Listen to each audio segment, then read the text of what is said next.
Music 224. We've been friends on Facebook since 2013. Oh, really? Yes. So we have Eugene, bass player for Jinjer, and Tatiana, Yeah. the lead singer from Jinjer. Now, The only singer. the one and only. So I am fully aware that this is your first time in the UK. Right? I'm also fully aware it's taken you a long time to get here. Yeah. Now I know Demetrius from the Leader Records, who released your first 2 albums, very well. And he gave me a promo copy of an Inhale Don't Breathe back in 2013. So I've been following Jinjer since 2013, which was your first release. First release, exactly. Yeah. You almost got over here once, and I tried to get on the tour to meet you and photograph you, Yeah, but it never happened. never happened. Yep. But now you've signed to Napalm Records. Right? You've released your new album, King of Everything. So explain to me a little bit about Jinjer and your story so far. Well, I'm a bit afraid it will take too much time. No, just break it down quickly. In short words, The story is quite messy.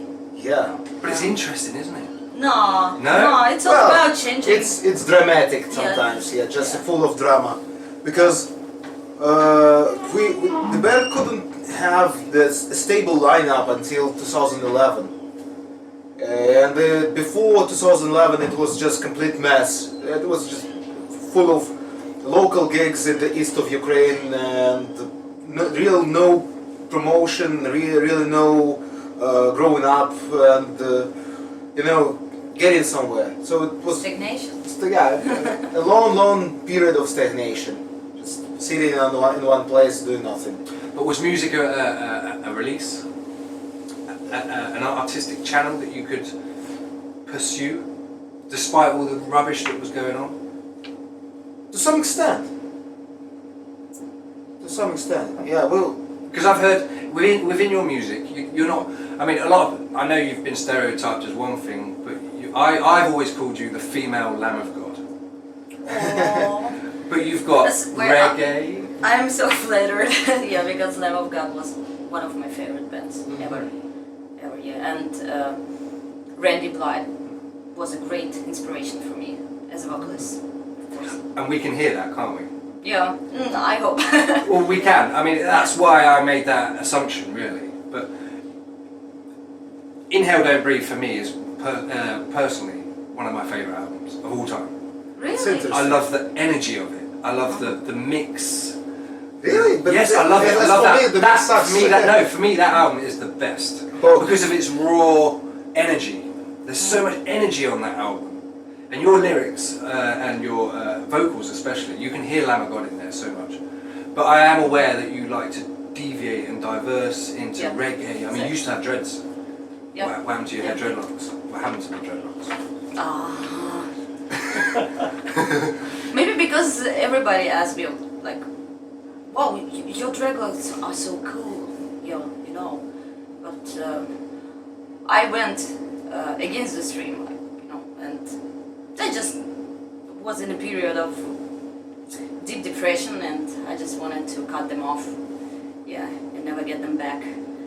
So, but that's fine. It's just another change in appearance, and So that's not something you like to talk about, then? yeah, because I don't consider it too interesting, just because I'm a girl and like as every girl, I tend to change my appearance. Quite often. Nothing special about it. So during your periods of depression, do you find that's where your lyrics, where the writing for your music comes from? Of course. Do you find, like most artists, you tend to find yourself getting depressed on purpose to find music Yeah. and feeling Yeah. and yeah. soul Yeah, exactly. within that depression? Yeah, actually, during writing the lyrics on King of Everything, I had to recollect all the bullshit that happened during the last year, and I had to leave those feelings again and again, and that's probably where I bring all the stuff he brought in. Does it become very painful then to revisit those songs and sing those songs live? Yeah, but I think music is a sacrifice. To some extent. Yeah.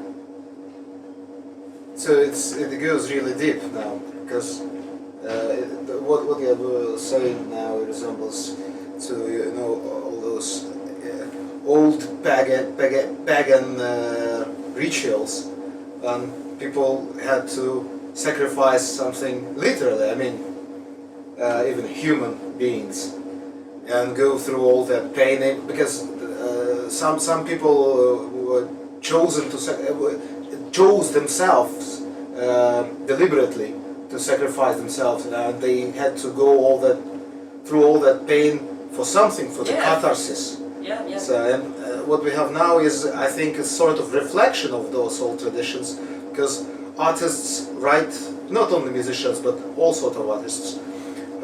They write music, they paint, draw, and they express their feelings over and over again, and live through all those negative emotions, negative experiences over and over and again. Again, it's a sort of sacrifice. Yeah. We probably could choose a different profession for us, like being a lawyer or I don't know, a teacher or whoever. But yeah, we chose wheels, wheels and music, and that was a sacrifice for us too. Music must have come into your lives at very early ages? Yeah, for me it's like... Who did you grow up listening to? I started listening to some Russian rock. There was like some Russian legends of rock, but then I switched to Nirvana, of course, with the help of my elder brother. He brought it home like when I was 9, I think. Yeah, that's when I started to listen to this stuff, like Sex Pistols and Nirvana. Yeah. I dressed like a young So there's punk. quite a few English bands there. Yeah. Have you been waiting to get to the UK for a long time? Well, yeah, me personally, I've been looking forward to this for a very long time. Because probably I have been a bit more into British music, and especially new wave of British heavy metal. I used to be a big fan of Iron Maiden. So you grew up listening to Iron Maiden? Yeah. To some extent, I was 11, I think, when I first listened to them, and at some certain point they were biggest inspiration for me. I still sometimes, look back and I grab one of those old records and listen to them occasionally, very, very rarely, but it happens.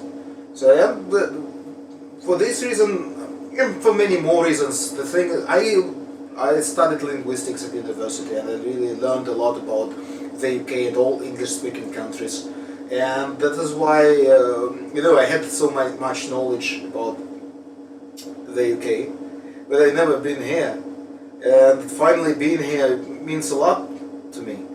Do you have a hand in the writing process?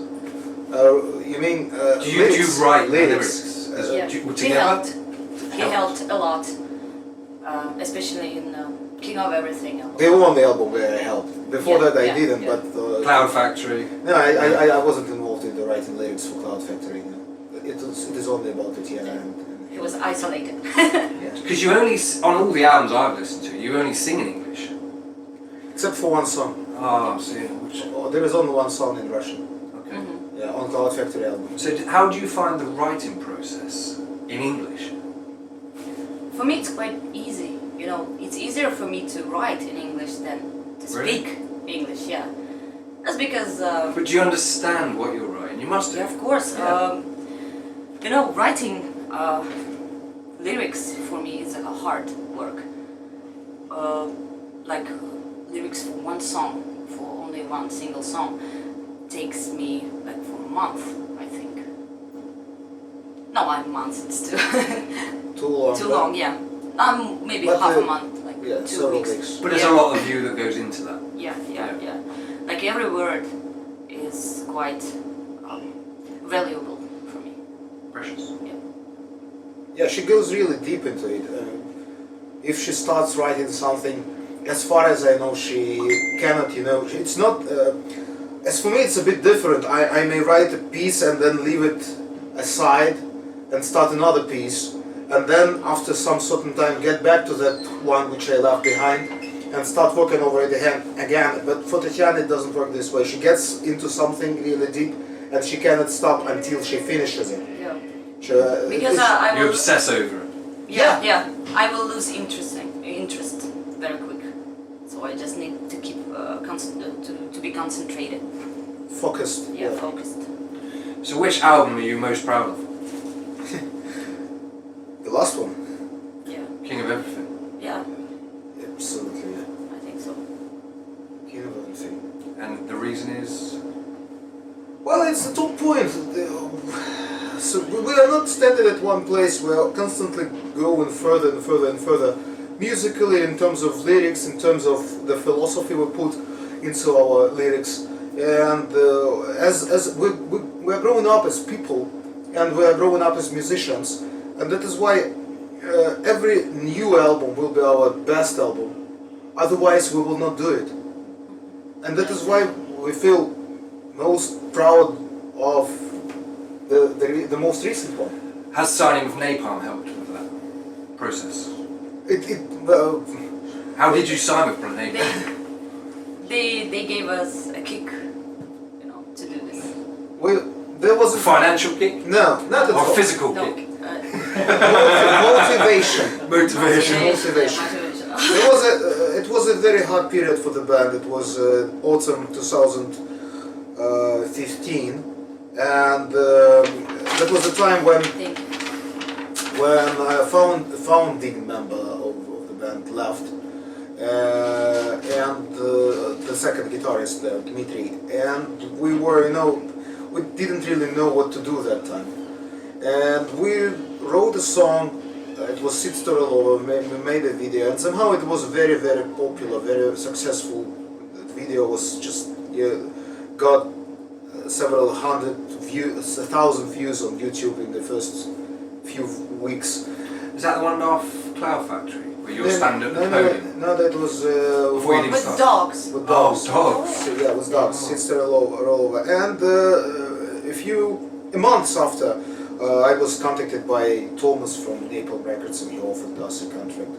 And that was a point where we just gathered together. We had a really deep discussion about what we need, what we really need, what we really want. And again, it was a matter of sacrifice. We just stayed. We locked ourselves in the house for the whole winter. And started composing, and managed to compose the whole album over 4 months. Are you signed to do any more records? Yeah. Have they given you a contract for what? 2, 3? Three albums? 3 albums, yeah, I had. Yes. More kicks. Yeah. Yes. The kicks. More tours around the world? Well, it's Or hard. Europe? You've already done 300 live shows. More Than 300 live shows. more than 300 live shows, and we've toured all around Europe so far. But that's where, I've been frustrated for you. Because I've seen on your social media outlets, people want you to go over to America, people want you to go to Australia, people want you to go all over the world. So it must be extremely difficult for you at times to say to fans, we want to come, but we can't yet. Yeah, exactly. But it just doesn't depend on us. There are things which we cannot. But being with Napalm should be able to help you that little bit more. It's not that easy. It's not that easy. Napalm is just a label. They work with records. They sell records, and our records are being sold really well in the US, for example. Even though we've never been there, but a label doesn't bring you to another country. Doesn't bring you worldwide. It's a matter of booking.